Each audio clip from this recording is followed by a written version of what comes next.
எல்லாருக்கும் வணக்கம். Welcome back voice of galaxy. Video பார்க்குற எல்லாரும் சப்ஸ்கிரைப் பண்ணி சப்போர்ட் பண்ணுங்க ஃப்ரெண்ட்ஸ். எனக்கும் அப்போதான் வீடியோ போட இன்ட்ரெஸ்டாக இருக்கும். உன்னை சுற்றிய கதையின் பகுதி 4 வாங்க பார்க்கலாம். ஷாலினி, என்ன அத்தை, நான் பக்கத்து வீட்டு மீனாட்சி கூட கோவிலுக்கு போயிட்டு வரேன் என்றாள் சூர்யாவின் அம்மா. சரிங்க அத்தை என்று சொல்லிவிட்டு தன் அறையை சுத்தம் செய்ய தொடங்கினாள். ஆடைகளை மடித்து வைத்துவிட்டு கட்டிலையும் சுத்தப்படுத்திவிட்டு அறையில் உள்ள கண்ணாடியை துடைத்து கொண்டிருந்தாள். துடைத்து கொண்டிருக்கும் போது சுவர் ஓரத்தில் அந்த கருப்பு உருவம் கொடூரமாக அவளை பார்த்து கொண்டிருந்தது. பயத்தோடு திரும்பி பார்த்தாள். யாருமே இல்லை. மறுபடியும் கண்ணாடியை பார்த்தாள். அதில் நின்று கொண்டிருந்தது. பயத்தோடு அலறிக்கொண்டு அறையிலிருந்து ஓடி வெளியே வந்தாள். அந்த நேரம் சூர்யா வீட்டிற்கு வந்தான். ஷாலினி, என்னோட மொபைலை வச்சுட்டு போயிட்டேன், எடுத்து கொடு, அப்பாவை ஆபீஸ்ல விட்டுட்டு வந்திருக்கேன் என்றான். ஆனால் ஷாலினி காதில் எதுவும் கேட்கவில்லை. சோபாவில் அதிர்ச்சியோடு அமர்ந்திருந்தாள். ஷாலினி ஷாலினி என்று தோளை தட்டினான்.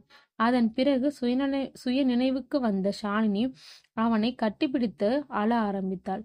என்னாச்சுமா என கேட்க, என்னங்க, நம்ம ரூம்ல யாரோ இருக்காங்க, பயமா இருக்கு, அடிக்கடி அந்த உருவம் எனக்கு தெரியுது, ரொம்ப பயமா இருக்குங்க என சொல்லி அழுதாள். உருவமா? என்ன சொல்ற? கனவு ஏதாவது கண்டியா? இல்ல ரூம்ல இருக்கும் என சொல்லவும் சூர்யா ஷாலினியை அறைக்கு அழைத்து சென்றான். அங்கே யாரும் இல்லை. பாரு, யாரும் இருக்கா? யாருமே இல்லை. அம்மா எங்கே என கேட்டான். அத்தை கோவிலுக்கு சென்றார்கள் என சொன்னாள். அதனாலதான் நீ தனியா இருக்கல்ல தோணி இருக்கோ என சொன்னான். இல்லைங்க, நான் பார்த்தேன், அந்த கண்ணாடியை பார்த்தேன், பின்னாடி நின்று பார்த்துட்டு இருந்துச்சு என்றாள். சரி, பயப்பட வேணாம், வா என்று காரில் ஏற்றுக்கொண்டு அருகில் உள்ள கோவிலுக்கு சென்று அங்கு அம்மாவிடம் இதை கூறினார்கள். தனியா இருக்கும்போது இப்படிதான் ஏதாவது தோணும், அதுக்கு எல்லாம் பயப்படக்கூடாதும்மா, இரு வரை என சொல்லிவிட்டு குருக்களிடம் சென்று ஒரு மந்திரித்த எலுமிச்சை பழத்தை வாங்கி வந்தாள். பின் வாங்க போகலாம் என்றாள் சூர்யாவின் அம்மா. மூவரும் வீட்டுக்கு வந்து சேர்ந்தார்கள். வந்தவுடன் அம்மா அந்த எலுமிச்சை பழத்தை வாசலில் கட்டிவிட்டாள். இனி பயப்பட வேண்டாம், வீணான கற்பனை கனவு வராது என்றாள். பின்பு சூர்யா ஆபீஸ்க்கு சென்றான். ஷாலினியும் மனதை தைரியப்படுத்தி கொண்டு அத்தையோடு சேர்ந்து வேலைகளை செய்ய ஆரம்பித்தார். இதை அனைத்தையும் கண்ணாடியை பார்த்தவாறு நின்று கொண்டிருந்த உருவம் கவனித்து கொண்டிருந்தது. ஆபீஸ் வேலைகள் முடிய அப்பாவும் சூர்யாவும் கிளம்பினார்கள். சூர்யாவுக்கு ஃபோன் வந்தது. ஹலோ முருகா. சொல்லு சூர்யா, வீட்டுக்கிட்ட வந்துட்டேன்டா, நீ எங்க இருக்க? நானும் வீட்டுக்கு தான் வந்துட்டு இருக்கேன். ஓகே ஓகே வா என்று போனை கட் செய்தான் முருகன். சில நிமிடங்களில் வீட்டிற்கு வந்து சேர்ந்தார்கள். சூர்யாவும் அப்பாவும், அவர்களோடு முருகனும் அவனது மனைவியும் வந்தார்கள். பின்பு அனைவரும் சாப்பிட்டார்கள். முருகனிடம் சூர்யா, நாளைக்கு ஆஃபீஸ் பண்ண முடிவு பண்ணி இருக்கேன்டா, இன்னைக்கு ஓப்பன் பண்ண வேண்டியது, நீயும் வர லேட் ஆகிடுச்சு, சின்ன வேலை வேற ஒன்று இருந்துச்சு, அதனால நாளைக்கு தள்ளி போட்டேன் என்ன. எல்லா வேலையும் முடிச்சிட்டு ஓப்பன் பண்ணாதான் ஈஸிடா, அப்புறம் பிரச்சனை இருக்காது என முருகன் சொல்ல, ஆமாடா என சூர்யா சொன்னான். அப்படியே எல்லோரும் சிறிது நேரம் பேசி கொண்டிருந்தார்கள். சரி மச்சி, நீ வந்தது டயர்டா இருக்கும், நீ போயிட்டு ரெஸ்ட் எடு, காலையில பார்த்துக்கலாம் என்றான் சூர்யா. சரி என முருகனும் அவனது மனைவியும் வீட்டிற்கு சென்றார்கள். இருளானது. மனநல காப்பகத்தில்.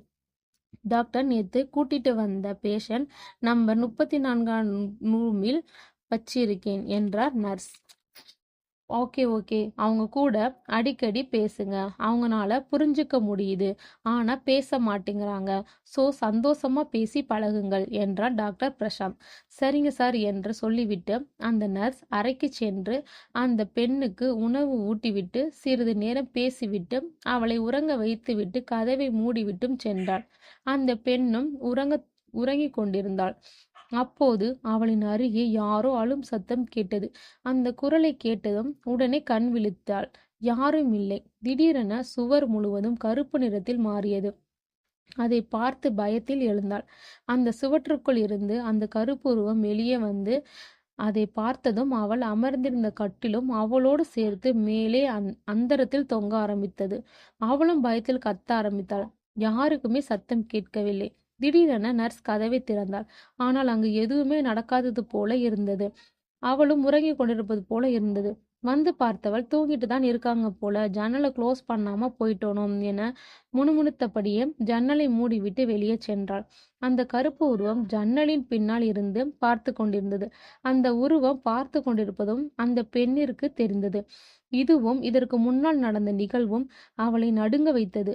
ஆனால் அவளால் எதுவும் பேச முடியவில்லை. உடலை அசைக்கவும் முடியவில்லை. கண்களில் இருந்து மட்டும் கண்ணீர் வழிந்து கொண்டிருந்தது. அடுத்த நாளும் விடிந்தது. காலையில் வீட்டில் உள்ளவர்களும் முருகன் மற்றும் அவனது மனைவியும் ஆபீஸின் திறப்பு விழாவிற்கு கிளம்பினார்கள். அவர்கள் சென்றதும் திறப்பு விழா கோலாகலமாக நடந்தது. ஆபீஸ் உள்ளவர்களையும் எல்லோருக்கும் அறிமுகம் செய்துவிட்டு காலை உணவை அங்கேயே சாப்பிட்டு விட்டு கலகலப்பாக இருந்தார்கள். முருகா, நீ ஆபீஸ்ல இரு, நான் போயிட்டு எல்லோரையும் வீட்டுல விட்டுட்டு வரேன் என சொல்லிட்டு அனைவரையும் காரில் ஏற்றிக்கொண்டு வீடு நோக்கி சென்றான் சூர்யா. வீட்டில் எல்லோரையும் விட்டுட்டு சரி நான் கிளம்புகிறேன் என்று ஆபீஸ்க்கு கிளம்பினான். காரில் சென்று கொண்டிருக்கும் போது பின்னால் பார்ப்பதற்கு நிமிர்ந்து கண்ணாடியை பார்த்தான். கண்ணாடி கருப்பு நிறமாக மாறி அதிலிருந்து ரத்தம் வழிந்தது. உடனே வண்டியை நிறுத்தி நிமிர்ந்து பார்த்தான். கண்ணாடியில் எந்த வித்தியாசமும் இல்லை. என்னாச்சு எனக்குன்னு மனதிற்குள்ளே நினைத்து கொண்டு மீண்டும் காரை ஓட்ட ஆரம்பித்தான். திடீரென அவனது தோலை ஒரு கை தொட்டது போன்றிருக்க திரும்பி பார்த்தான். யாருமே இல்லை. ஒரு பதற்றமாவே காரை ஓட்ட ஆரம்பித்தான்.